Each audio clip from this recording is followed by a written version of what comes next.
অধিবেশন 5.1 ড্রিল 5.1.2 সাপ ও সিঁড়ি লুডো খেলা। সময় 35 মিনিট। উপকরণ: ছাপা লুডো, ডাইস। উদ্দেশ্য: বাধা কাটিয়ে ওঠার উপায় শেখা, বিপদ বা কঠিন সময়ে সঠিক সিদ্ধান্ত নেয়া, সমস্যা মোকাবেলার কৌশল শেখা এবং কঠিন সময়ে বন্ধুদের সহায়তার গুরুত্ব বোঝা। খেলার নির্দেশনা ও নিয়ম: ফ্যাসিলিটেটর অংশগ্রহণকারীদের একটি বৃত্তে দাঁড়াতে বলবেন এবং সবাইকে পর্যায়ক্রমে লুডোর ডাইস ঘোরাতে হবে।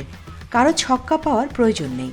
যার যে স্কোর আসবে সে সেই নম্বর অনুযায়ী লুডোর বোর্ডে দাঁড়াবে।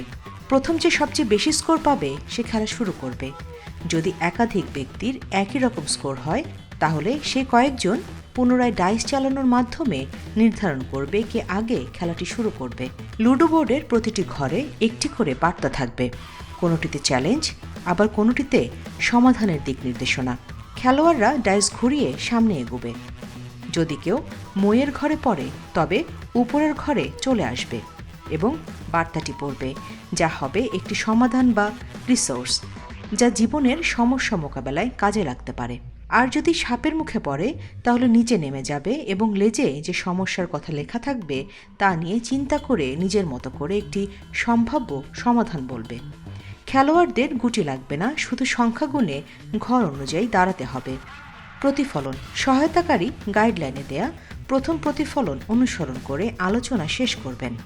দ্বিতীয় ধাপে খেলার নিয়ম: এবার খেলোয়াড়রা 2 থেকে 3 জনের দলে ভাগ হয়ে খেলবে। প্রতি দলের একজন লুডোর গুটি হিসেবে ঘরে দাঁড়াবে আর বাকিরা বাহিরে থেকে সহায়তা করবে। যে খেলোয়াড় 35 নম্বর ঘরে পৌঁছাবে সে বিজয়ী হবে।